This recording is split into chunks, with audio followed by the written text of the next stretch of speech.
City Church Unit B Group kan nia 3KP Coordination Committee Aizol ina board sei Arise 2018 atan kan board sei meka dihen kan thetopin kan board sei kan sopui ve meka ina po Just Academy Aizola katla jemruma dihen kan board sei so ve meka izunin kan be line up kan soi ve reng reng nga kima hi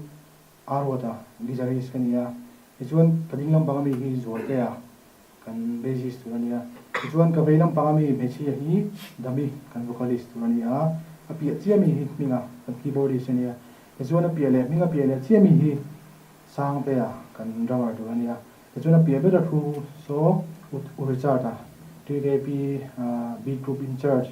kan unit in charge ania ani hian thitopin dihen toyom thina pakhatna kan ni lo tak reng reng dihen hun le tha ta se chapui thini 3KP Coordination Committee Aizolin Arise 2018 and boss hi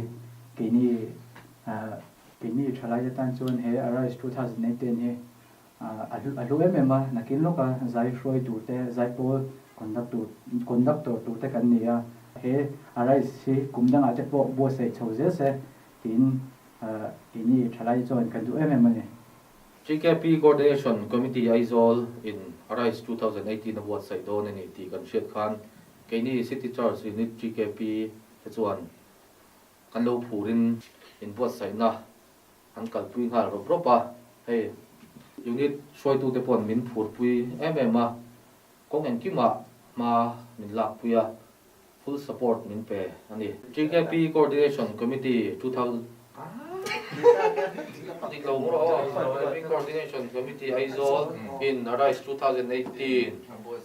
board sai don ani ti kan shet khan kan lo phurin ro phu ti so lo kan phure me ma